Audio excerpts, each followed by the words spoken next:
کر دیا گیا۔ اس سلسلے میں گزشتہ اتوار کو ایک زبردست جلسہ ہوا جس میں شہر کے بڑے علماء نے حصہ لیا۔ ان کی تقاریر بھی سوشل میڈیا کے اوپر آ چکی ہیں جس میں بڑی وضاحتیں کی گئی۔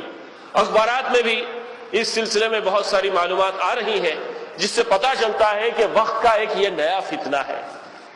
اور اس فتنے نے شہر حیدرآباد میں بھی اپنی جڑیں مضبوط کرنا شروع کر دی ہیں۔ شہر کے چند علاقوں میں، جس میں مسجد عزیزیہ کی بات تو واضح ہو چکی ہے، اس کے علاوہ علماء نے تحقیق کی تو پتہ چلا کہ بنڈلا گوڑے کے علاقے میں ایک اقرا نام کا اسکول ہے۔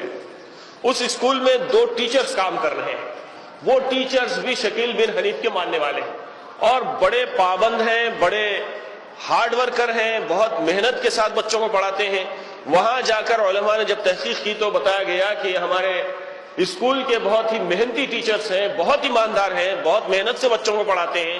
لیکن علماء نے اس مینجمنٹ کو واضح کیا، اور وہ مسلم مینجمنٹ کو پتہ نہیں کون لوگ آ رہے ہیں، تو ان کو بتایا گیا کہ یہ شکیل بن حنیف کے ماننے والے ہیں اور تعلیم کے ذریعے سے ایجوکیشنل لائن میں آ کر یہ ہمارے بچوں کے ایمان کا سودا کر رہے ہیں، اس لیے ان کو وہاں سے ہٹایا جائے۔ غرض یہ کہ بنڈلا گوڑے کے علاقے میں اور پھر مہدی پٹنم کے علاقے میں پھر علماء نے ان کا پیچھا کیا تو پتہ چلا کہ چیوڑلہ کے علاقوں میں اور معین آباد کے کالجز میں اور وقار آباد اور شہر کے اطراف میں جو پروفیشنل کالجز ہیں، وہاں پر یہ نوجوانوں کو پکڑ رہے ہیں، لڑکوں لڑکیوں کے اندر شکیل بن حنیف کی تبلیغ کر رہے ہیں، اور یہ سادہ لوگ مسلمان جو حقائق سے واقف نہیں ہے بڑی تیزی کے ساتھ ان کے دامے فریب میں پھنستے چلے جا رہے ہیں، یہ ان کو پھانس رہے ہیں اور شکیل بن حنیف کو مہدی یا عیسیٰ یا پھر خدا کا نبی بھی کہنے سے دریغ نہیں کر رہے ہیں۔ یہ ایک نیا فتنہ ہے جو اس وقت وجود کے اندر آیا ہے۔ اس سے مسلمانوں کو واقف ہونا بہت ضروری ہے، اس لیے کہ ہم سب اسی شہر کے رہنے والے لوگ ہیں۔ ہم میں سے کتنے فیملیز ہیں، کتنے نوجوان ہیں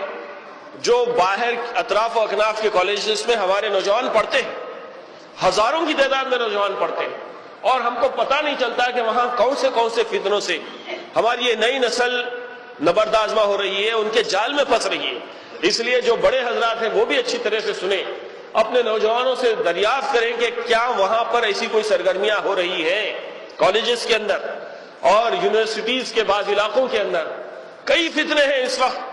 جس سے یہ امت گزر رہی ہے، اس میں ایک بالکل نیا اور لیٹسٹ فتنہ ہے شکیل بن حنیف کا۔ تو اب بچوں کو بھی واقف ہونا چاہیے، بڑوں کو بھی واقف ہونا چاہیے کہ جس طرح قادیانیوں کا فتنہ ہے ایسا ہی یہ شکیل بن حنیف کا فتنہ بھی ہے، اور اس سے واقف ہونا ضروری ہے۔ اس کی حقائق یہ ہیں کہ اس نے پہلے تو اپنے آپ کو مہدی کہا، پھر اس کے بعد چند دنوں میں جب اس کے کچھ اچھے خاصے ماننے والے تیار ہو گئے، اس کے معتقدین کا ایک سرکل بڑھ گیا، تو اس نے کہا کہ مجھے اب یہ بات القاء ہو گئی ہے کہ میں اپنے آپ میں فوت ہو چکا ہوں، میں مر چکا ہوں، میری روح تو کبھی کے نکل چکی ہے، اب جو میرے جسم کے اندر روح ہے وہ اصل میں عیسیٰ علیہ السلام کی روح، اب عیسیٰ کی روح میرے اندر داخل ہو گئی ہے، اب میں عیسیٰ بن مریم ہوں، عیسیٰ ابن مریم ہوں۔ میں پہلے اس نے مہدویت کا دعویٰ کیا، اس کے بعد عیسائیت کا دعوے دار بن گیا، پھر اس کے بعد اب چند دنوں سے اس نے یہ دعویٰ بھی کرنا شروع کر دیا ہے کہ میرے پاس وحی آ رہی ہے اور اللہ کے پاس سے میرے پاس احکام آ رہے ہیں۔ جب اللہ کے پاس سے احکام آنے کا دعویٰ اس نے کیا ہے تو گویا کہ اس نے نبوت کا بھی دعویٰ کر دیا۔ اب علماء کرام نے